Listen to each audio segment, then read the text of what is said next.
सभी गुरु भाई बहनों को सादर जय गुरुदेव। आज का सत्संग वीडियो पूज्य पंकज जी महाराज जी का है और आज के इस वीडियो में बहुत ही खास बात पूज्य महाराज जी ने बताई है। कहा कि मानव जीवन जो है ये प्रभु की प्राप्ति के लिए हमें मिला है, यानी मानव जीवन जो है वो 84 लाख योनियों के बाद में एक बार मिलता है और यदि हमने अभी भी प्रभु की प्राप्ति नहीं की तो वापस हमें नरकों में जाना पड़ेगा और उसके बाद में हमारे कर्मों की सजाएं भी हमें मिलेंगी। कौन से कर्म की कौन सी सजा मिलती है, आइए सुनिए और क्यों भजन करना जरूरी है उसकी वजह भी जानिए। सिर्फ नाम दान लेकर के घर नहीं बैठना है, नाम दान को आज के इस युग में नाम दान के माध्यम से आपको अपनी जिंदगी में भव सागर से पार जाना है, इसलिए आपने नामदान लिया है। क्यों जरूरी है भजन भक्ति करना, सुनिए पूज्य पंकज जी महाराज जी के मुखार बिंदु से। आत्मा का कल्याण करा लो, लेकिन न भजन किया न भक्ति की, बस माया की छाया में फंस करके इस मिथ्या जगत को अपना मान करके हम आप इसी में गोता खा रहे हैं। बुद्धिहीन बलहीन होत वर्षा तन से होए, नैन नीर मुख नाश का बहन लगे जसरोत। प्रेमी भाई बहनों, धीरे धीरे समय गुजरता चला गया, अब बुढ़ापे की अवस्था हो गई। अब ये चंगी लाल बूढ़ा हो गया, अब इसे दिखाई नहीं देता है, सुनाई नहीं देता है, घर में कोई बात अपनी कहता है। यही बच्चे कच्चे नाती पोता पंती संती इस बाबा की बात नहीं सुनते हैं। बाबा का मन दुखी हो जाता है, हमने इतने समय तक गुजार दिया, सालों हमने अपने बच्चों कच्चों में बर्बाद कर दिया, अब यही बेटा बेटी हमारी बात पर ध्यान नहीं दे रहे। ये सुन सुन करके बेचारे का दिल दुखी हो जाता है। इंसान बूढ़ा हो जाता है, आंख से दिखाई नहीं देता, कान से सुनाई नहीं देता। अब जिसको दिखाई सुनाई ना दे, जिसकी याददाश्त खुद कायम ना रहे, वो भगवान का क्या भजन करेगा। जम के दूत घेर चौफेरा, निक्षय प्राण छोड़ के डेरा। समय धीरे धीरे गुजरा और मौत का समय आ गया। जमदूत आ गए, कहा भाई ए भाई चंगी लाल, तुमने अपना समय बहुत खराब कर लिया। कहा तुमने परमात्मा से प्रार्थना किया था कि मुझे मौका दो, भजन करेंगे, और देखो कैसे समय को तुमने यूं ही व्यर्थ के रगड़ों झगड़ों में बर्बाद कर दिया। न तुमने भजन किया न भक्ति की। अगर तुम भजन ध्यान सुमरन करते रहते, तुम्हारा लोक भी बन जाता, तुम्हारा परलोक भी बन जाता। अब तुम ना लोक के रहे ना परलोक के रहे। चलो निकलो तुम किराए के मकान से, तुम्हारा समय पूरा हो गया। इतना कहते चंगी लाल बेचारे ये पड़े और जीवात्मा को खींच करके इस शरीर से बाहर कर दिया। और जैसे जीवात्मा शरीर से बाहर हुई, ये शरीर हमारा मिट्टी हो गया। अरे इस मिट्टी को ले जा करके शमशान भूमि पर जला करके राख कर दिया। फाड़ जले जैसे लाकड़ी, केस जले जैसे घास, कंचन जैसी काया ढह गई और कोई ना आवे पास। ये कहानी हमारी आपके यही समाप्त हो गई प्रेमी भाई बहनों। लेकिन उधर देखो क्या होता, तुम्हारी जीवात्मा को ले जा करके ऊपर धर्मराज की कचहरी में पेश कर दिया जाएगा। वहां पलक झपकते ही तुम्हारे अच्छे बुरे कर्मों का हिसाब किताब हो जाएगा। अरे धर्मराज तुमको सजा सुना देंगे, ले जाओ इनको फलाने नरक में डाल दो, क्योंकि मैंने इनको मौका दिया था। जब ये माँ के घर में उल्टे लटके थे, उस समय इन्होंने मुझसे प्रार्थना की थी कि हे मालिक मुझे मौका चाहिए, हम भजन करेंगे भक्ति करेंगे। मौका मिलने के बाद में न भजन किया न भक्ति की, इसलिए ले जाओ इनको फलाने नरक में डाल दो। प्रेमी भाई बहनों, मामूली कष्ट नहीं होता, नरकों में बड़ी भारी तकलीफ होती है।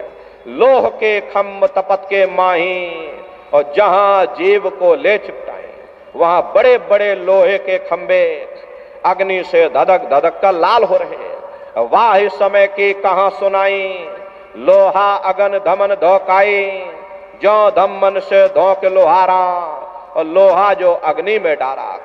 जिस तरह से लोहार लोहे को अग्नि की भट्टी में तपा तपा करके लाल कर देता, ऐसे ही प्रेमी भाई बहनों उन नरकों में भी बड़े बड़े लोहे के खंबे अग्नि की भट्टी में तप करके लाल हो रहे हैं।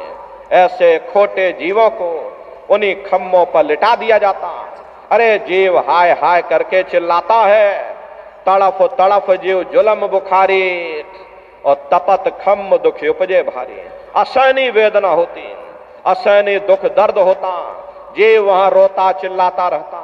लाखों लाख जोजन मील तक तुम्हारे रोने चीखने चिल्लाने की आवाज उन नरकों से होकर के गुजरती है, लेकिन प्रेमी भाई बहनों, वहां कोई तुम्हारी पुकार सुनने वाला नहीं, कोई तुम्हारी दर्द भरी आवाज को सुनने वाला नहीं। कुंभी नरक निदान है, पड़े जीव जग जाए, सिर समेत डूबा रहे और सदा नरक के माहे। कुंभी कहते हैं घड़े के आकार का बड़ा विशाल नरक वहां बना, दुनिया भर का मवाद उसमें भरा हुआ। कुंभी नरक कल्प लौवासा, मुख में नरक नाक में श्वासा। कल्प लौवासा यानी 1000 चौकड़ी युग का एक कल्प होता है, और कल्प लौवासा यानी युगों युगों तक ये जीव नरकों की सजा को भोगता रहता है। और नरकों की सजा भोगने के बाद में इन्हीं जीवों को सीधे मनुष्य शरीर दोबारा नहीं दिया जाता, बल्कि ले जाकर के 4 खान 84 लाख योनियों में डाल दिया जाता है। जैसे बच्चा होता है, बच्चा पहले कक्षा 1 पास करेगा, फिर कक्षा 2 में जाएगा। ऐसे ही प्रेमी भाई बहनों, वहां पर भी पूरा चैनल बना हुआ। नरकों की सजा पूरी होने के बाद में इन्हीं जीवों को 4 खान 84 लाख योनियों में डाल दिया जाता है। ये 4 खान 84 लाख योनियां ये कोई मामूली योनियां नहीं होती। 4 खान का मतलब होता है अंडज पिंडज उपमज स्थावर, ये 4 खाने होती हैं। पहली श्रेणी इन पेड़ पौधों की आती है जिनके अंदर पानी का तत्व मौजूद होता है। अरे कभी ये भी मनुष्य हुआ करते थे, लेकिन आज अपने कर्मों का ये भोग पा रहे, एक जगह पर पेड़ बनके खड़े हुए। दूसरी श्रेणी कीड़े मकोड़ों की आती है जिनके अंदर पृथ्वी और अग्नि का तत्व मौजूद होता। तीसरी श्रेणी पंछियों की आती है, चौथी चौपाए जानवरों की आती है, और 5वीं स्वयं इंसानों की आती है जिसके अंदर 5 तत्व जल पृथ्वी अग्नि वायु आकाश 5 तत्व मौजूद होते हैं। प्रेमी भाई बहनों, ये 4 खाने हैं, इनकी अलग अलग कुल 84 लाख योनियां होती हैं। बने रहिए वीडियो के आखिर तक। अब आप पेड़ पौधों को देखिए तो आम का पेड़ अलग है, नीम का पेड़ अलग है, पीपल का पेड़ अलग है। ऐसे अलग अलग प्रजातियों के कीड़े मकोड़े, अलग अलग प्रजातियों के पशु पंछी, कुल मिलाकर 84 लाख योनियां हैं। हम दुनिया के जीव नरकों की सजा भोगने के बाद में इन्हीं 84 लाख योनियों में डाल दिए जाते हैं। अरे मामूली कष्ट नहीं होता। हमको आपको गर्मी लग गई तो हम लोग देखो छाया में आ गए, सर्दी लग गई कंबल रजाई ओढ़ लिया, भूख लग गई भोजन कर लिया, बीमार हो गए अस्पतालों में चले गए, अपना अपना इलाज करवा लिया। लेकिन देखो इन जानवरों को, क्या गर्मी क्या सर्दी क्या बरसात, एक एक रोटी के टुकड़े के लिए बेचारे दर बदर रोड पर भटकते रहते हैं। किसी का हाथ कट गया, किसी का पैर कट गया, किसी को आपने जीते जी काट डाला, मुर्गी की पकड़ करके गर्दन ही मरोड़ डाली। अरे उनको भी दर्द होता है, उनको भी तकलीफ होती है, लेकिन वे बेचारे बेजुबान हैं, कुछ बोल नहीं पाते हैं, कुछ बता नहीं पाते हैं। हम लोगों के अंदर ये जुबान है, हम लोग बोल बता देते हैं, वे सिर्फ रोते और चिल्लाते रहते हैं। अरे कौन उनकी पुकार सुनने वाला, कौन उनकी दर्द भरी आवाज को सुनने वाला, कौन सी अदालत में जाकर के वे बेचारे दरवाजा खटखटाएं, कौन मजिस्ट्रेट उनकी फरियाद को सुनेगा। प्रेमी भाई बहनों, कोई सुनने वाला नहीं है। अरे कई जन्म भय कीट पतंगा, कई जन्म भय मीन कुरंगा, कई जन्म पंखी सर्प होयो, कई जन्म है वर वृक्ष जोयो, मिल जगदीश मिलन की बरियाम, चिरंकार यह देश सजरिया। करोड़ों करोड़ युगों से हम आप नरकों की सजा भोगने के बाद में फिर कभी कीड़े पतंगों की योनि में डाल दिए जाते, कभी पेड़ पौधों की योनि में, तो कभी पशु और पंछियों की योनि में डाल दिए जाते हैं। प्रेमी भाई बहनों, 84 लाख योनियों की सबसे जो आखिरी योनि होती है वो गाय और बैल की योनि होती है। गाय स्त्री का रूप लेती है, बैल पुरुष का रूप लेते हैं। ये 84 लाख योनियों की सबसे आखिरी योनि यानी कि अंतिम पायदान होता है।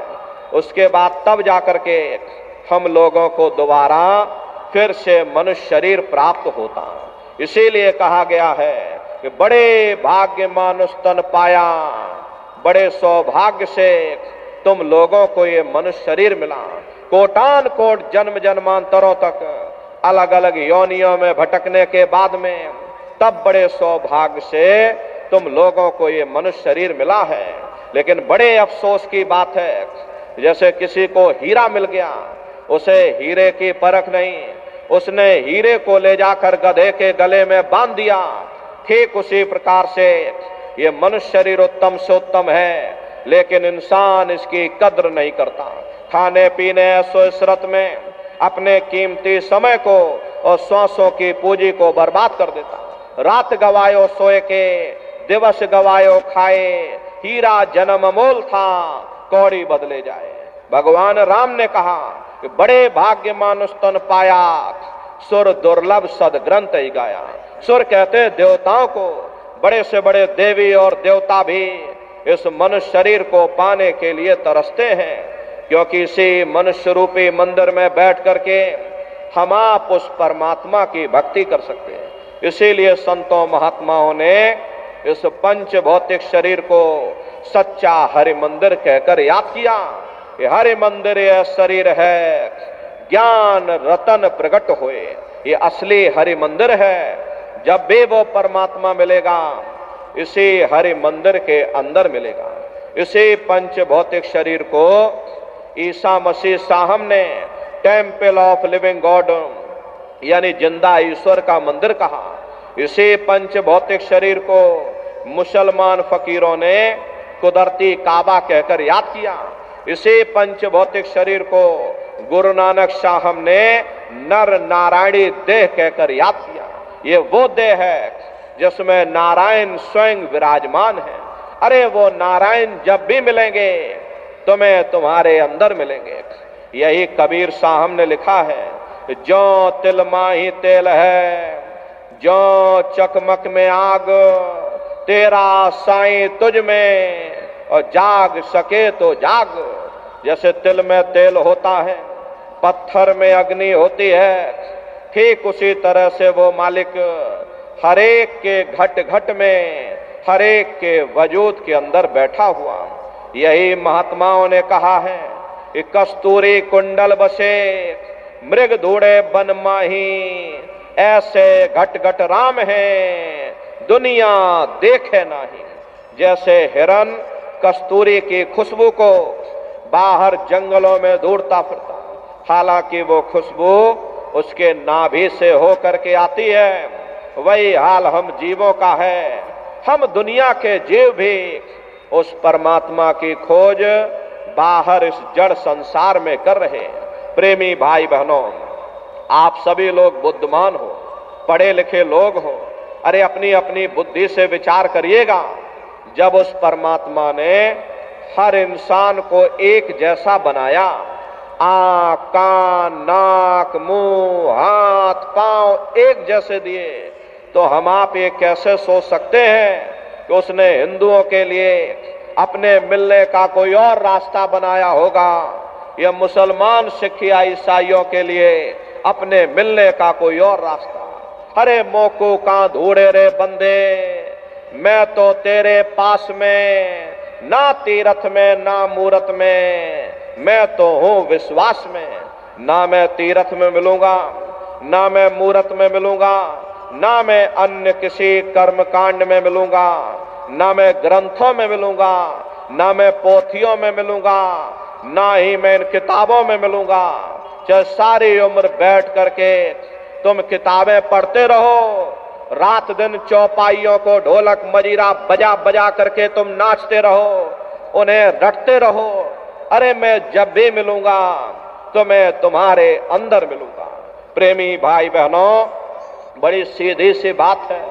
ये अगर खाना बनाने की किताब सारी उम्र बैठ करके तुम पढ़ते ही रहोगे कि भाई खाना ऐसे बनता है, खाना वैसे बनता है, और खाने में नमक डाला जाता है, और खाने में तेल डाला जाता है, और खाने में हल्दी डाली जाती है, फिर खाने में जीरा डाला जाता है, तो कभी तुम्हारा पेट नहीं भर सकता। अरे जब तक आप खाना बनाओगे नहीं, उसे स्वयं खाओगे नहीं, कभी तुम्हारा पेट नहीं भर सकता। अरे हम वेदों की निंदा नहीं करते, हम ग्रंथों की निंदा नहीं करते, हम गीता, कुरान और बाइबल की निंदा नहीं करते। वेद, शास्त्र, गीता, कुरान, बाइबल, जितने भी हमारे धर्म ग्रंथ हैं, चिल्ला चिल्ला करके सब यही कह रहे हैं कि भाई मनुष्य के अंदर अंड खंड ब्रह्मांड है, स्वयं वो परमात्मा तुम्हारे अंदर बैठा है। चलो अंदर चलो, अंदर चल करके उस परमात्मा का दर्शन दीदार करो। अब सवाल ये उठता है, भाई आखिर हम अपने अंदर जा करके उस परमात्मा का दर्शन कैसे करेंगे? तो इसके लिए संतों महात्माओं ने केवल 3 साधन बताए। साधन 3 सारे वर्णे, और साधन सब थोथे मान। इस कलयुग में उस मालिक को पाने के लिए महात्माओं ने केवल 3 पूजाएं बताई। यदि आज का वीडियो आप सभी गुरु भाई बहनों को पसंद आया है तो हमारे वीडियो को लाइक करें, चैनल को सब्सक्राइब कर लीजिए, और भी सत्संगी प्रेमी भाई बहनों तक हमारे इस वीडियो को पहुंचाएं ताकि वो भी लाभ ले सकें सत्संग का। जय गुरुदेव।